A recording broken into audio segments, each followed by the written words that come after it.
Good morning and good afternoon. Welcome to another episode of Before Coffee. It's Mucking Fun Day here, and we're going to cover everything that happened over the weekend because a lot has, and things that are coming up in the future as well. I have some Euro news, we have some danger news, and let's go ahead and get into our headlines. Today on Before Coffee. Meloni to unveil plans to expand Italian influence in Africa. A passenger goes for a walk on the wing with full support of other passengers. Why the EU's plan to criminalize non-consensual sex is falling apart. And it's a changing of the guard in men's tennis. Pornographic deepfakes of Taylor Swift sparks calls for new AI legislation. Those stories and more, which is National Bubble Wrap Day.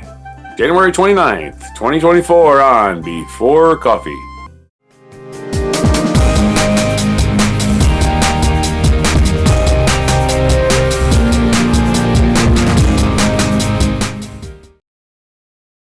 All right, our first news story is about Italy. That's right. Italy is making plans for Africa. I don't know why, but I guess probably something to do with illegal migration. This is by Angela Giuffrida in Rome on The Guardian. The Italian Prime Minister, Giorgia Meloni, is poised to announce her grand plan for Italy and Africa as she strives to position her country as the forefront of European cooperation on the African continent in return for curbing illegal immigration. The so-called Mattei Plan, named after Enrico Mattei, the founder of the oil company Eni, will be presented in Rome on Monday to a host of leaders from Africa and Europe, including the European Commission President, Ursula von der Leyen. Meloni announced her Africa plan soon after a far-right government took office in October 2022, with the main goal of transforming Italy into an energy hub as Europe was weaning itself off Russian gas. Although the details of the plan border scope have so far been scarce, a draft decree approved in November envisions Italy taking what Meloni has described as non-predatory approach to helping African countries in areas including the education, health, exports, and infrastructure. A priority for Meloni is exchanging for helping African economies to prosper in stemming the flow of migrants from Africa, an election pledge she has so far failed to fulfill. Such is the importance of the initiative for Meloni that her office will be tasked with executing the plan. She also took the unusual step of hosting the summit in the Palazzo Madama, the seat of the Italian Senate, a move criticized by opposition parties who accused her of seizing the building. Milan said that African continent had always been of strategic importance for Italy. Tunisia is closer to Sicily than Sicily is to Rome, he said, adding the plan was also aimed at increasing clout in a continent where countries, including Russia and Turkey, had already made significant inroads. Lucio Milan, the chief whip, said. Leaders from 23 African nations and bodies will attend the summit, including Moussa Faki, the president of the African Union Commission, to whom Meloni was duped into believing she was speaking in a prank call orchestrated by two Russian comedians in November. Okay, that's weird. What a weird specific thing to... Let's prank a world leader. It's gonna be hilarious! Francesco Gaglietti, the founder of Policy Sonar, a political consultancy in Rome, said, Meloni has been trying to set up the summit for a long time. She is presenting a grand strategy, and because of that, it's getting lots of attention. However, we still don't know who will be involved, how much money will be pumped into it, and whether it's going to be a diplomacy or soft power or something more. So there is your short article on update on Italy's plans for Africa. We'll be waiting for this summit to see what actually gets talked about and what things are agreed upon, I suppose. And yeah, so Italy and Africa trying to become best friends. Hopefully nothing like World War II, like in Casablanca. If anybody wants to know what that movie's about. Okay, that was about France technically, but on to your story. All right, you mean Italy.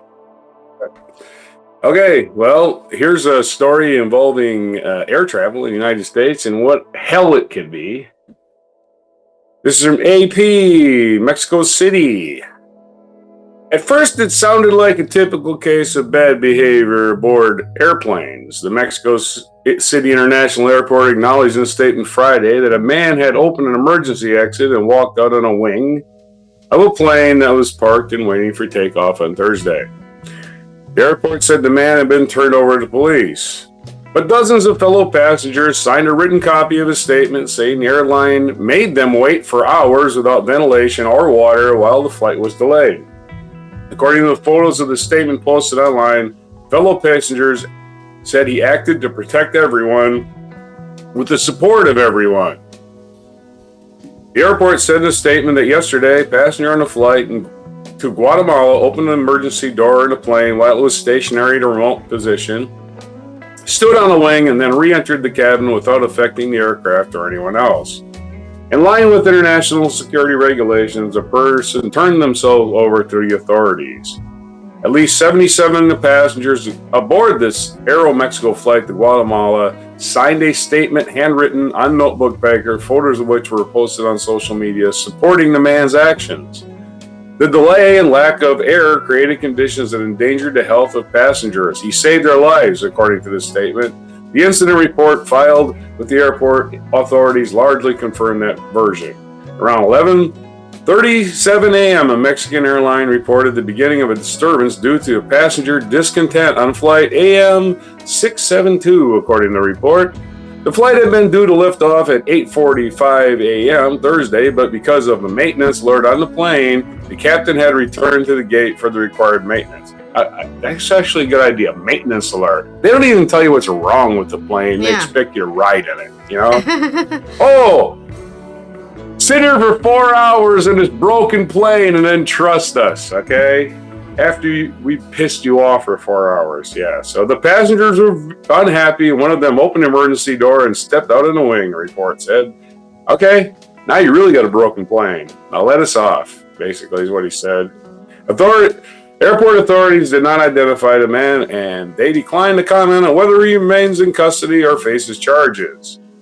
I would sue them if they arrested me. Flight tracking sites confirmed that flight AM 672 to Guatemala City was delayed for 4 hours and 56 minutes. A video appeared, imagine, 1 minute sitting there like that. Yeah. Is hell. 4 hours and 56 minutes? That's basically 5 hours. Why? Who cares? Flight showed that. I'm sorry? That's basically 5 hours. Like 56 minutes? Yeah. That's 5 hours. Yeah. Oh, that's 56 minutes they were delayed. That means they were sitting there even longer. Yeah. Because you got to sit there for like an hour when he takes off. The video apparently recorded aboard the flight showed passengers fanning themselves and asking flight attendants for water. Aeromexico did not immediately respond to an email request for a comment. So there you are, passenger. If you have to sit there that long, there's something you can do. I mean, you risk getting arrested and being locked for federal crimes. But if you get all the passengers on your side, there's a chance, you can just go. He saved our lives. You can just be a hero. Yeah. Yeah. Working class hero is something to be, as John Lennon said. Your story. All right. For my next story, we're going to talk about more serious topics. That's right. The EU is trying to criminalize non-consensual sex, but they actually don't know how to define the word, so they don't know how to criminalize it. At least that's what this article by Merritt Gwynne Jones on Euronews is indicating. The first ever EU-wide legislation to protect women against violence, tabled by the Commission in 2022, aims to define the crime of rape as sex without consent, with no need for victims to provide evidence of force, threats, or coercion. It is based on the only yes means yes concept, and follows recent legal overhauls in countries such as Spain and the Netherlands to close loopholes and better protect victims. But negotiations with EU capitals has been at a deadlock for months, as 12 member states, among them France, Germany, the Netherlands, Poland, Hungary, and the Czech Republic, oppose the EU-wide definition. France and Germany have come under fire for holding the blocking majority. Backing from either country would be enough to secure the qualified majority of 15 member states representing 65% of the EU population needed to get the bill over the line. Swedish MEP Evan Inkir told Euronews she was very disappointed with the French President Emmanuel Macron and German Justice Minister Marco Buschmann for working to block the legislation with Viktor Orban, who is dismantling women's rights in Hungary. It's above and beyond my understanding how two liberal men can, hand in hand with the illiberal form a minority, Inkir told Euronews. An illiberal. That's an interesting way to say it. They're not liberal, they're illiberal. I expect this from Orban, but I don't expect this from Macron and Buschmann. Maybe they done something, I don't know. But the reality tells us there are 3 men right now deciding the future of women and girls, she added. Inkir, who is European Parliament's lead negotiator on the file for the center-left Socialists and Democrats, claims German Chancellor Olaf Scholz's SPD party has backed the inclusion of rape based on the lack of consent, but that his liberal coalition partners are raising obstacles. With time running out before the European elections in June, women's rights campaigners fear the dispute could cause the entire legislation to fall, derailing EU plans to clamp down on other forms of violence, including female genital mutilation, forced marriage, and cyber violence, such as non-consensual sharing of intimate images or revenge porn. Sources close to the negotiations speaking on conditions of anonymity, I can't say the word, told Euronews that while Germany refused to back the definition on legal grounds, France's veto was political. But a spokesperson for the French government claimed their position was also legally motivated. They say that since criminal law is a competence of member states, with the exception of so-called EU crimes have a cross-border dimension, crimes of rape must be prosecuted at a national level. The spokesperson added that under French law, the criteria for sexual assault to be considered rape are generous and flexible, and that the crime is punishable as much as 15 years imprisonment compared to just 8 in the EU directive. But the European Women Lobby has denounced the French and German veto as disgraceful and completely hypocritical, given that both progressive countries are parties to Istanbul Convention, which mandates absence of consent as the definition of rape. So although the EU formally ratified the convention in June last year, it is yet to enter in force in 5 member states: Bulgaria, the Czech Republic, Hungary, Lithuania, and Slovakia. Last Thursday, the Czech Senate failed to ratify the convention after 7 hours of heated debate. The treaty has sown a bitter culture war in the country, with lawmakers from the ruling right-wing ODS party leading calls to strike it down, and the country's justice minister denouncing its authors for questionable ideological terms. This is so weird that this is a political thing to begin with. Around 5% of women in the EU have been raped after turning 15, the EU Fundamental Rights Agency estimates. The figure is likely to be much higher due to the gaping holes in data. In recent years, horrific crimes, including the 2016 gang rape of an 18-year-old in Spain known as La Manada, or the rape of the 2 11 and 12-year-old girls by minors in Naples suburb last year, had forced governments to consider legal reforms. But legal protection, access to justice, and victims' support still vary widely among European countries, which is probably why they want to pass a law so that everyone's on the same page. Marta Asensio, an activist and survivor of rape by chemical submission, told Euronews that for years her partner used to make her unconscious with sedatives in order to assault her. Mara is one of the estimated 22% of women in the EU had been sexually assaulted at the hands of their partner or ex-partner. Yeah, there's definitely even smaller support for those people, because once you sign that marriage certificate, you're basically property to a lot of governments. It doesn't matter about our culture or what society believes. To the government reforms that currently are passed in a lot of countries, as soon as you get married, you now belong to your husband, and it doesn't matter what happens to you anymore. You're an object in the law. But the crime she suffered, which she described as a brutal way of dominating, would not be punishable under current law in the EU member states. Marta fears nations' reluctance to adopt progressive laws aimed at protecting women is a sign of deeply rooted patriarchal culture that is difficult to suppress. I could get in trouble, I think is what a lot of these male politicians are thinking of, and I'm like, okay, just don't do crimes. I don't know what to tell you, dude. Some woman can just say I raped her. That's not exactly what they're trying to say with this law. But if you're really scared of that, I don't know what to tell you. I don't know. Yeah. Also, men get raped too. They're obviously not talking about it. This is obviously a very centered on women issue, but it happens to men as well. The MEP Inkir told Euronews she was hopeful member states would find political will to shift their positions at the last minute. They will have still a possibility to change from the wrong side of history to the right side of history, and sad for women and girls all across our union, Inkir said. So, there you go. I guess if you're leaving the EU, put some pressure on your presidents and your ministers of politics, whatever. Everyone has different people in power. Send them mails, send them emails, freaking go outside their house and tell them, hey, what the hell, man? Are you scared of protecting people from assault? You shouldn't be. There are definitely people in sure front who they're protecting. Sorry?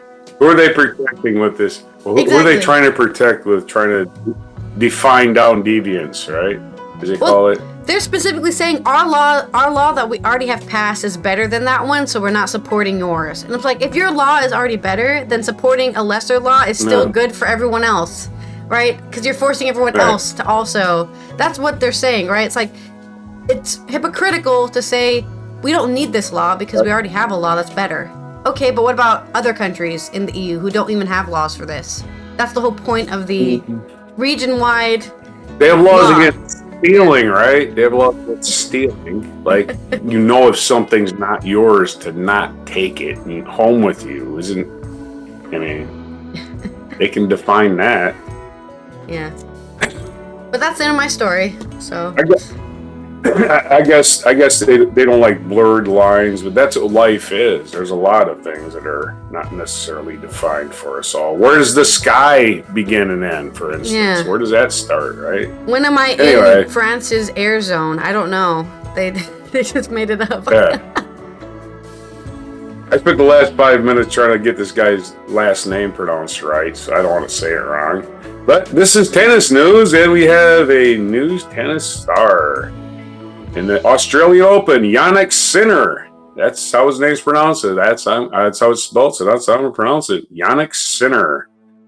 Lined up a forehand, drilled it down the line, and dropped to the court on his back, giving himself some moments to process how he'd managed to come back from 2 sets down to win his first Grand Slam title. The 22-year-old Sinner, and he's not a sinner unless he is. Then he is. I guess we all are, right? According to the Christians. The 22-year-old Sinner found a way to turn defense into attack in his first major final and to take an Australian Open title from Daniil Medvedev 3-6, 3-6, 6-4, 6-4, 6-3 on Sunday. You heard that right? He lost the first 2 sets and won the last 3. I like to dance in the pressure storm, he said, of a seemingly serene approach to his most tense moments. I like it because that's where most of my time I bring out my best tennis. It was his 3rd straight win over a top 5 player, his quarterfinal victory over Aubrey Rublev in his semifinal upset that ended number 1 ranked Novak Djokovic's long domination of the tournament. Only Djokovic and Roger Federer have done that previously in a major played on hard courts. So he's in great company. Sinner is the first Italian to win the Australian Open and the youngest winner in a men's final here since Djokovic won his first Grand Slam title in 2008. Carlos Alcaraz winning Wimbledon last year and Sinner winning this season opening major. A generational shift is arriving.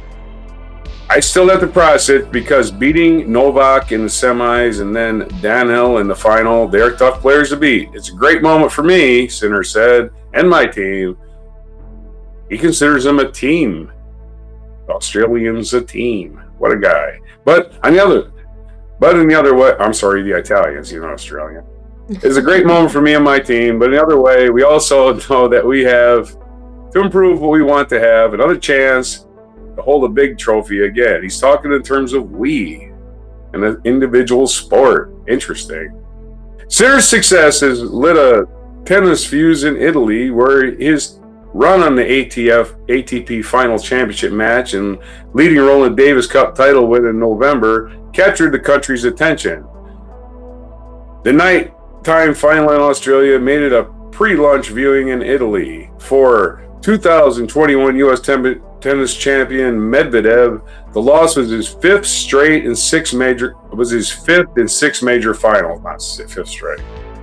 The 3rd seeded Medvedev set a record with his 4th 5-set match of the tournament and time on the court in a major open area, his 24 hours and 17 minutes surpassing Carlos Alcaraz's 23:40 at the 2022 U.S. Open. And don't forget, it's the middle of summer in Australia. 24 hours on the court during 1 week is going to be wearing you out. Yeah, for sure. He's also the first in the Open era to lose 2 Grand Slam finals in 5 sets after taking a 2-0 lead. Medvedev lost back-to-back Australian Open finals to Djokovic in 21 and Rafael Nadal after holding a 2-set lead in the following year. Sinner only dropped 1 set through 6 rounds, a 3rd set tiebreaker against the 10-time Australian champion Djokovic until he lost 2 straight in Medvedev. It wasn't until a break in the 6th game of the 5th set that he really had a full grip on his first Grand Slam title. 2 of Medvedev's 5-set matches, a 2nd-round win over Emil Rosovari that finished at almost 4 in the morning, and a 4-hour, 18-minute semifinal win over number 6 Alexander Zverev, had to come back from 2 sets down. Nobody had done that on the way to Australian Open final since Pete Sampras in 1995. So Medvedev was just worn out. Against Sinner, he started like a man who wanted to win points quickly, standing closer to the baseline to receive serve and going back to the net more regularly than usual. He broke the 3rd game and took the 1st set in 36 minutes. He had 2 more service breaks in the 4th and 6 games of the 2nd set, but was broken himself at 5-1, trying to serve it out. He was unsuccessful in the next try. The 3rd set went with serve until the 10th game when Medvedev was a point from leveling it at 5-5 until 3 forehand errors gave Sinner the set and the momentum. He won the 4th set, again with a service break in the 10th game, recovering immediately to win 3 points after missing a forehand so far out that it shocked the Rod Laver Arena crowd. And so the tournament equaled the Grand Slam Open era record set in the 1983 U.S. Open with a 35th match going to 5 sets. In the 6th game of the 5th set, Sinner had to triple break point against fatiguing Medvedev. He missed his first chance, but converted with his next, a forehand winner, 44-2 lead. From there, he didn't give Medvedev another chance. Medvedev had faced either Djokovic or Rafael Nadal in 5 of the previous major finals. He beat Djokovic to win the 21 U.S. Open, but lost all the others. The 27-year-old Russian has been saying through the tournament that he has more stamina than he used to, is mentally stronger than in tough 5-setters. He certainly showed incredible endurance, but came up short, again. Medvedev won his first 6 career meetings with Sinner, but has now lost 4 in a row, including 3 finals. I want to congratulate Yannick, who showed it again. You deserve it, Medvedev said. Probably that's not your last Grand Slam, but I hope I can try to get the next one if you play in the final. Medvedev also sent a message to his family and supporters. Unfortunately, I couldn't make it today, but I'm going to try to make it work next time for you. It always hurts to lose in the final, but probably being in the final is better than losing before. So, Yannick Sinner, and this is the 2nd Grand Slam in a row that wasn't won by the big 3. Djokovic, Federer, who's retired now, and Rafael Nadal, who I think is also retired. But they've been dominating men's tennis for this entire century. So, yeah. Back to you. It's not always great to see somebody else new and somebody else, kind of the signal that, hey, it's time for the kids to take over kind of thing, I guess. And then they'll dominate it for 20 years. Yeah, since we don't have a mic drop, I'll just use that as the mic drop, by the way. The final Grand Slam there. At the end, I already edited it and put it in, so. For more culture news, because I consider sports part of culture, I've got a short story about DJ Tiesto, the first Dutch man to perform during the Super Bowl. DJ Tiesto will perform during the upcoming Super Bowl, the final of the NFL American football season, and the biggest American sporting event of the year. He will provide the music during the rest moments of the match. Thijs Verwest, as the DJ is actually called, becomes the first Dutch man to receive the honor. He is also the first DJ allowed to play during the competition. Tiesto says in response that he is honored to have been asked. Thank you to the NFL for letting me be there. I can't wait to party with you all at the big game. Organizer NFL is also happy that Verwest is coming to play. As one of the most influential DJ producers, Tiesto is the perfect artist to give our fans, players, and viewers around the world an unforgivable experience. Sorry, unforgettable, not unforgivable. Unforgettable experience. Unforgivable. Yeah, that describes a Super Bowl halftime show. Anyway. About 115 million Americans worldwide and 50 million outside the U.S. watched the event. R&B singer Usher, who, yes, right, Usher from the 2000s and the 90s, and country singer Reba McEntire will be performing during a big halftime show this year. Artists who have performed during the halftime match include Michael Jackson, U2, The Rolling Stones, Jennifer Lopez, Eminem, and Snoop Dogg. This time, the Super Bowl is on February 11th, so that's like in 2 weeks from now in Las Vegas. It's not yet clear which teams will compete against each other. That will be determined in the semifinals this weekend. Then Kansas City Chiefs and the Baltimore Ravens will play against each other, and so will the Detroit Lions and the San Francisco 49ers. So I think that has already happened. It's Kansas City and San Francisco. Those games are over. Yeah, that's what I said. I'm pretty sure I saw somewhere on the news that those news. Yeah, pretty much everybody knows. Yeah, because this is from Friday. So, yeah. So I guess get ready for a weird Super Bowl on the 11th of February. And on to another story, which is a more serious story that happened over the weekend. This is from David Morquand on Your News Culture. Social media platform Twitter has temporarily blocked Taylor Swift's name from being searched after AI-generated deepfake pornography images of the singer went viral last week. One fake picture of Swift posted on the platform was viewed 47 million times before the account was suspended. The material was shared tens of thousands of times before his Twitter security team responded. We have a zero-tolerance policy towards such content. Our teams are actively removing all identified images and taking appropriate actions against the accounts responsible for posting them. Now, searching for Swift's name or AI Taylor Swift on Twitter will lead users to a page that reads "Something went wrong. Try reloading." Twitter's head of business operation, Joe Benarock, said in a statement per Variety, "This is a temporary action and done with an abundance of caution as we prioritize safety on this issue." Meanwhile, Meta said in a statement that it strongly condemns the content that has appeared across different internet services as work to remove it. "We continue to monitor our platforms for violating content and will be appropriate action as needed," the company says. Another day on the internet, but this is Swift we're talking about, so things escalated quickly. The singer's Swifties mobilized by launching a counter-offensive on the platform formerly known as Twitter as Protect Taylor Swift hashtag to flood it with more positive images of the pop star. And then the ante was upped. The White House got involved. That's right, the White House, calling the incident alarming. White House Press Secretary Karen Jean-Pierre said via a statement, "We know that the lax enforcement disproportionately impacts women, and they also impact girls, sadly, who are the overwhelming targets." Jean-Pierre was even suggested that there should be a legalization that handles the misuse of AI on social media. If only this sort of fast reaction was applied to non-billionaires, with similar complaints of deepfakes, abuse of fake imagery, and revenge porn, and other forms of harmful online harassment. Still, take progress where you can get it, and the incident seems to have shaken things up somewhat. As a reminder, there are currently no federal laws in the U.S. against the sharing of creation of deepfake images, despite some moves at the state level to tackle the issue. Federal lawmakers who introduced the bills to more restrictions or criminalize deepfake porn have indicated the incident shows why the U.S. needs to implement better protections. For years, women have been victimized of non-consensual deepfakes, so what happened to Taylor Swift is more common than most people realize, says U.S. Representative Yvette D. Clark, a Democrat for New York, whose introduced legislation would require creators to digitally watermark deepfake content. Generative AI is helping create better deepfakes at a fraction of the cost, Clark said. U.S. Rep. Joe Morell, another New York Democrat pushing a bill that would criminalize sharing deepfake porn online, said what happened to Swift was disturbing and has become more and more pervasive across the internet.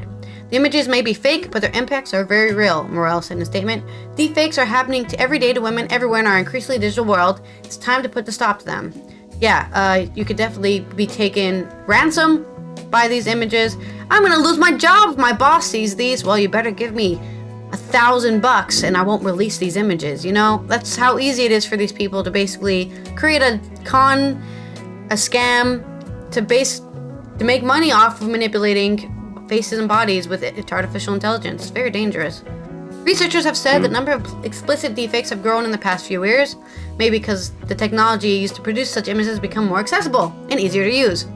In 2019, a report released by the AI firm Deep Trace Labs showed these images were overwhelmingly weaponized against women. Most of the victims, it said, were Hollywood actors and South Korean K-pop singers. Oh yeah, that's even worse. Man, if you think our society doesn't like, women's released sexual content or whatever, South Korea is even worse for that.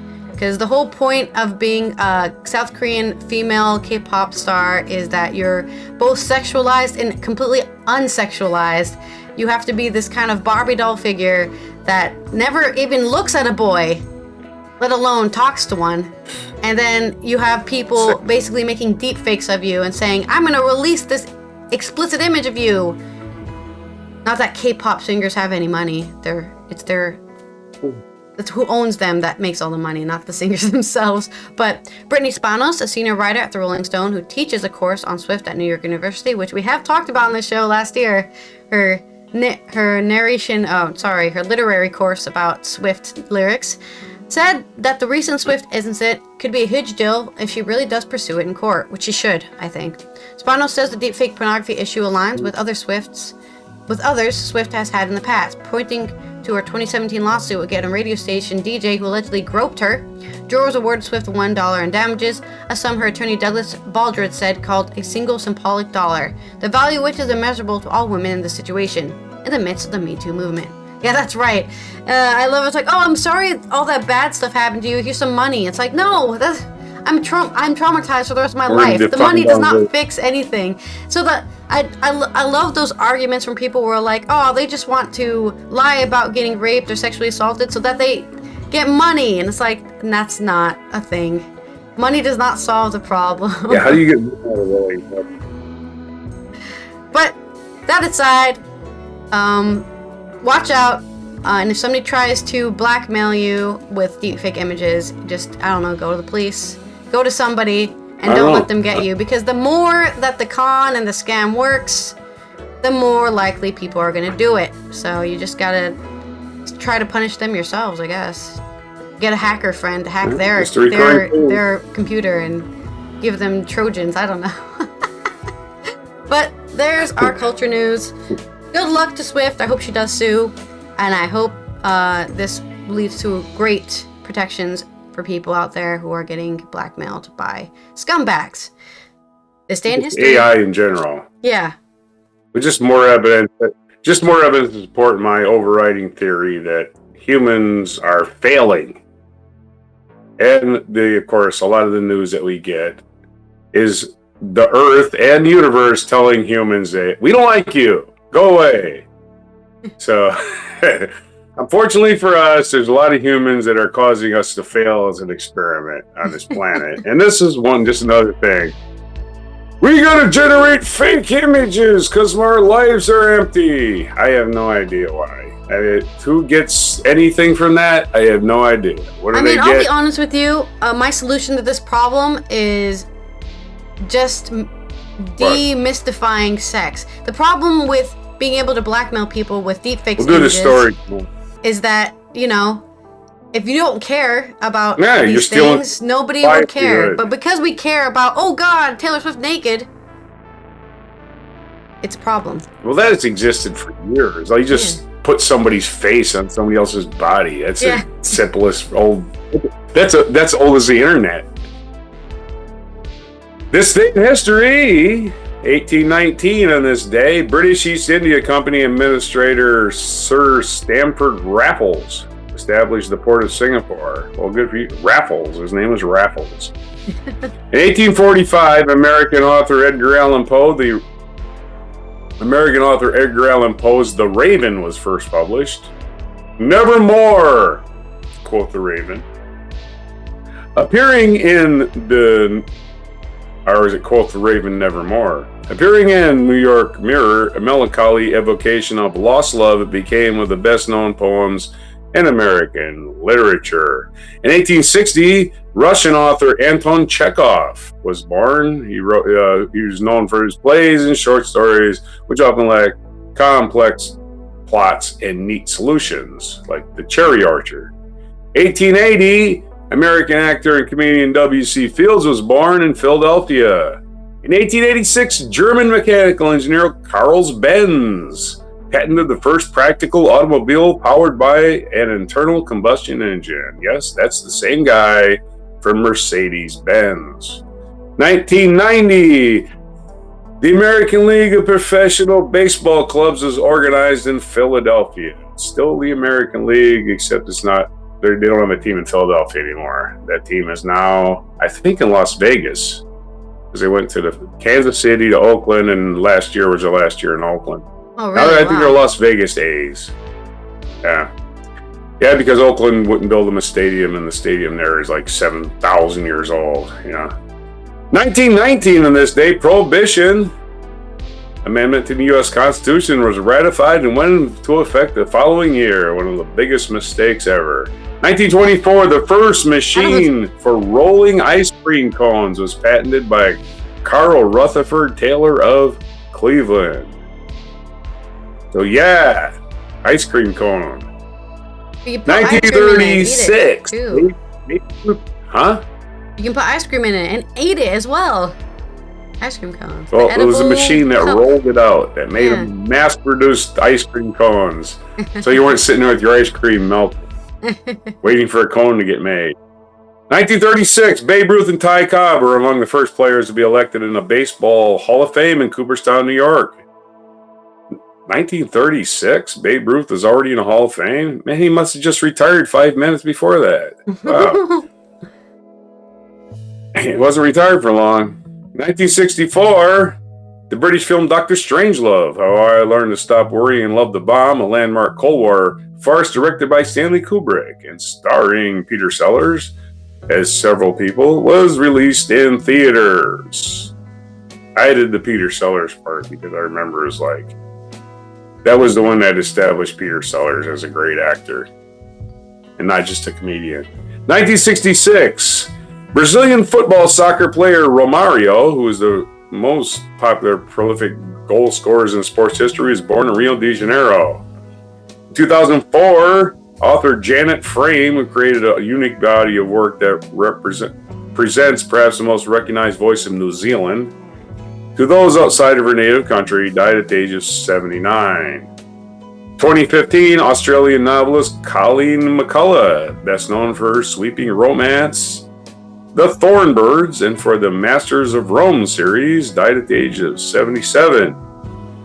So this was a day that authors were dying, January 29th. Separate years, of course. Featured event this day, Iraq, Iran, and North Korea called the Axis of Evil. Oh yeah, they're all in coots together. On this day, 2002, U.S. President George W. Bush delivered a State of the Union address describing Iraq, Iran, and North Korea's axis of evil for the attempts to develop nuclear, chemical, and biological weaponry. Of course, we do all that stuff too, and we're perfectly fine. Anyway,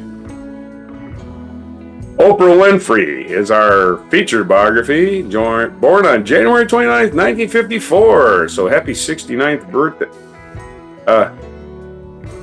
Encyclopedia Britannica cannot do math. It says January 9th, 1954, and it says age 69. Let me do a quick 54. Blah, blah. Appears to be 70 today, Britannica. You can't do math.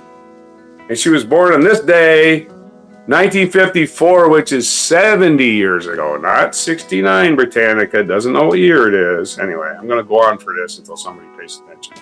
She was born in Kosciuszko, Mississippi. Kosciuszko, that's what it looks like. Other birthdays today, William McKinley, former President of the United States. Germaine Greer, Australian writer. And Paul Ryan, former Speaker of the House, an American politician, was born this day in 1970. And what day is it? It is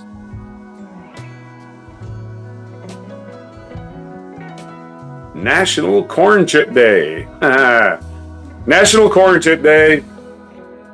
National Puzzle Day, and National Bubble Wrap Day. Those are the 3 days it is today. Hell yeah. Get out there and pop that bubble wrap.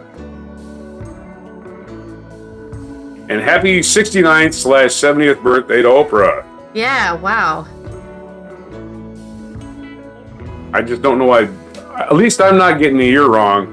But a big company like Encyclopedia Britannica thinks that 1954 was 69 years ago. I know it was 70, but again, they're smarter than me, so I'll have to do some Calculator more just didn't research on work that. this time, I guess. It actually says in parentheses 1954, and it says 69 years, and I'm like, isn't it 2024? Anyway, that's for today's day in history for January 29th, 2024 on Before Coffee. And this has been Allison here from the Netherlands, who I guess is go support your local DJ at the NFL Super Bowl, I guess. I don't know. And we will see you tomorrow for Good News Tuesday or Good Tues News Day, where we're going to talk all about the good stuff happening and not about sexual assault. Here is your mic drop moment.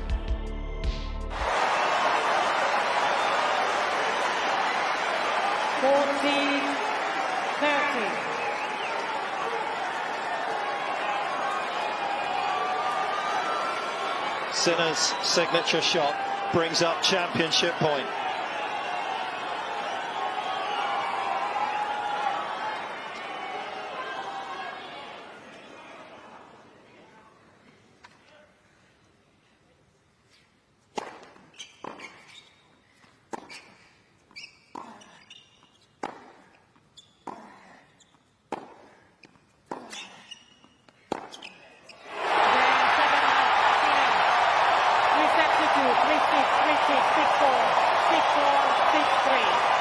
And a simply sensational way for Yannick Sinner to win the Australian Open. His maiden major happens in Melbourne.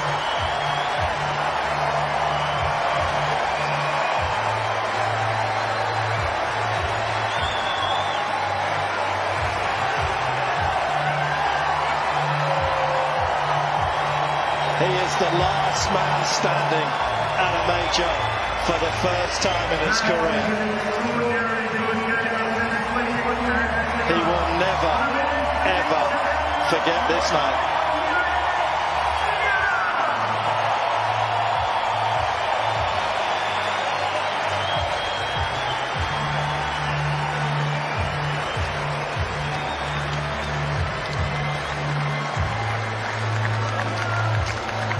When he moved away, having lost to Tsitsipas those years ago here at the Australian from Riccardo Piatti, some wondered what was going to be the outcome of that decision.